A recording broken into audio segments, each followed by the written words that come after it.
Hello everyone, my name is Lowko and welcome to some more StarCraft 2 Legacy of the Void. Today I'm playing another live game for you and this time around it is going to be a bit of a cheesy one. If you're a Zerg player, I apologize in advance, although I don't know if it's actually going to be working out, but I'm going to try my very best to do the most aggressive build that I am capable of doing.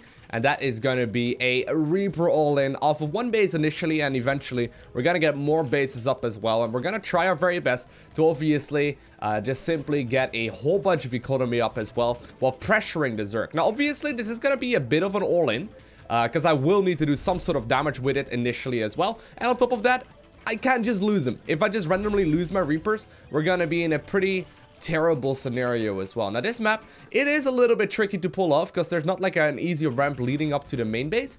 However, oftentimes it's still going to be more than viable. I do want to point out though, I'm not the most experienced when it comes to this sort of stuff. So that is one thing, to keep in mind, I suppose.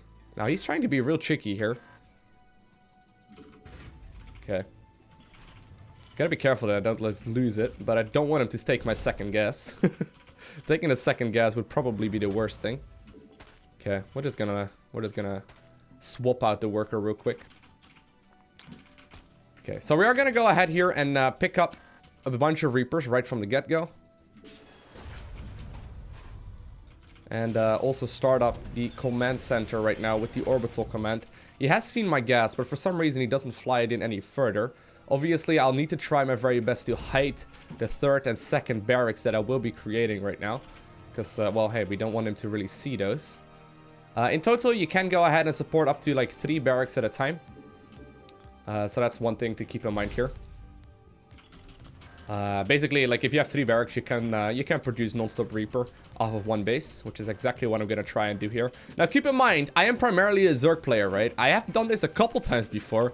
But I would not consider myself to be, like, particularly practiced in this whole, like, scenario, right? So it's one thing to try and keep in mind here. He doesn't really know about it so far. He's not really fully aware yet of the strategy that we're going for. And we'll just start being a pain in the ass to him. Try and force a bunch of lings out.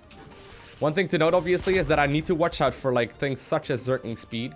Zergling speed could be bad. Very shortly, though, we'll go ahead and make the expansion. So I don't want to, like, completely all in, by the way. That's definitely not the goal here. The goal is to do some pressure, and while you can potentially finish off the game if my opponent miss micros, in a lot of scenarios, obviously, that's not going to be the case.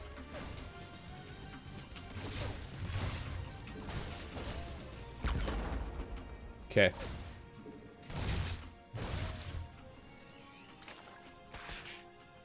Luckily, my Reapers looped up in Vaseline and petrol or whatever, and they managed to get slippery enough to just not just get surrounded like that. We're gonna be tacking up, by the way, as well. Oh god, Reaper, what you do? That was really unnecessary, Reaper. A little worried of Link speed, considering he's chasing me this far out now. Once I can, I will also go ahead and you know, get more and more tech going. For the moment, not really something I need to do.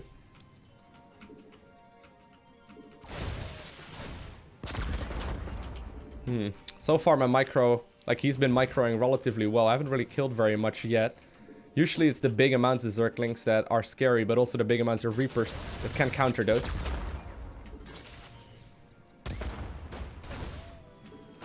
Oh god. Oh. He's chasing me home quite far, but I think this is okay. I think this is okay. A little bit of a different opener at the very least.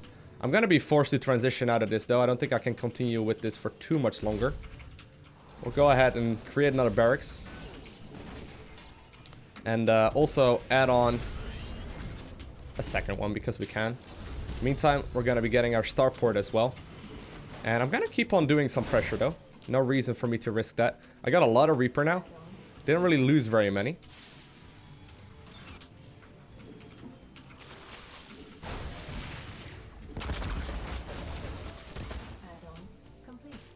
Whoopsie daisies.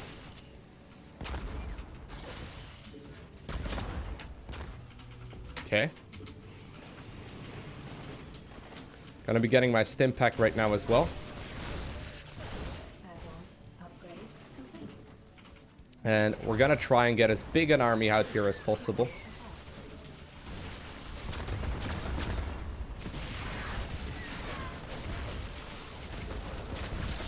Oh god.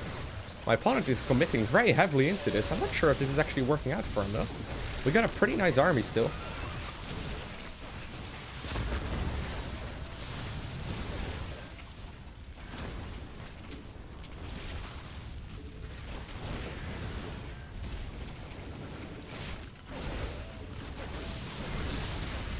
Obviously don't want to kill my own SCVs.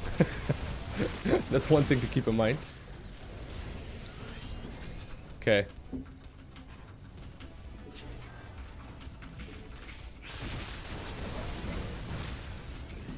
Okay. This is starting to be a completely different game than what I normally play. Not really my strength, to be honest, but as long as we try, right? As long as we try to be at a good spot, I think we're definitely have a good chance at winning this one. Because he committed a lot into that early game aggression, but didn't really get a lot out of it. Same can be said for me, though, so it's hard to say who's really going to be ahead at this point. I do have a timing coming up with Stimpack. We'll push out right when we can. I also want to be repairing up that Reaper real quick. Stimpack is going to be rather nice. We don't really need that. Okay. Add-on complete. Stimpack is almost finished, so we're going to start moving. And in the meantime, I'm going to make sure to add on my own depots here as well to start beginning that wall. To begin starting constructing that wall, rather. Research.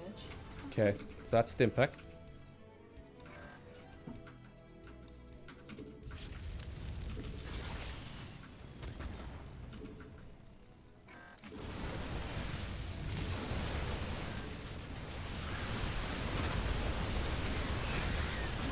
Very good.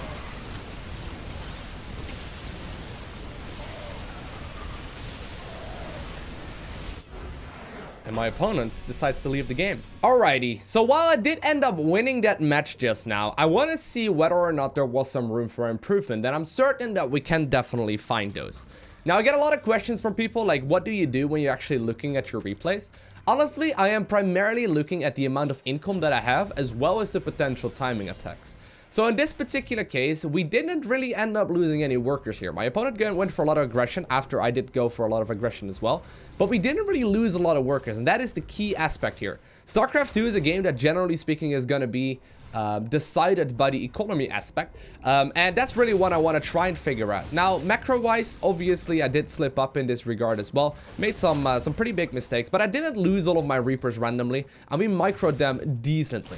Now, obviously, there's still room for improvement in that regard, so you won't hear me say that I did that perfectly, but I think we didn't really end up losing too much here, and in general, we got a little bit of damage out of it. Now, I feel like the real strength that we've gained here, or like the real advantage that we gained, is that we forced our opponent to make this many units. Like, even though he's still got the expansion up, right? Look at this. He's got that expansion going up, but it's 26 Harvesters versus 25. And obviously, I will be having my second command center already done, so I will be dropping double mules very shortly. So I'm sure as soon as this, like, mule starts returning minerals, those, like, incomes right here are going to be relatively similar, considering I have extra units in the extractor as well. So I feel like the main strength, or the main advantage that we have gained right here, is that we forced our opponent to go for a lot of units, and therefore basically lack a whole bunch of his you know, actual army units, or like actual economy, I suppose, right? So my goal here is to transition to something that is going to be based around Marine Medevac, or Marine Mine Medevac, or Marine Marauder Medevac, whatever it is, but like a bio-focused army with a bunch of extra units. I feel like this was a bit of a mistake here. What I could have easily done is have an SCV ready here to either repair that bunker, because it was being target fired down by only a couple of Reapers, or a couple of Roaches, really. I think I could have knocked it down, or at least bought myself a little bit more time to get a couple more grenade mines in. And also, I think I messed up a little in the regard here of me not really, you know, having like a second line of defense, right? So while I definitely saw this bunker bust, or like this like depot bust incoming, I could have easily put down like another building here and like a bunker there at the bottom just to slow him down more. I really allow him inside of the main base. Now, I was feeling the heat a little bit at this point, but I decided to sort of like lock him in by simply going for a depot right there to once again not allow him to leave. I think that was a good decision. In general, though, how many workers did I lose? I ended up losing 3 workers there, but we did gain a relatively even amount of supply, which is, generally speaking, for Terran their advantage. But this is where things get get more interesting. So I decided to add on that 4th barracks, and I remember saying in game, like, I'm not sure if I can afford it, but I'm gonna go ahead and give it a try. At this point, I'm effectively on 4 barracks, 1 factory, and 1 starport, and this is actually way too much. I can't really keep up all the production on all of these units, and go for the orbital commands, and try and add on, you know, as much SCVs as possible here.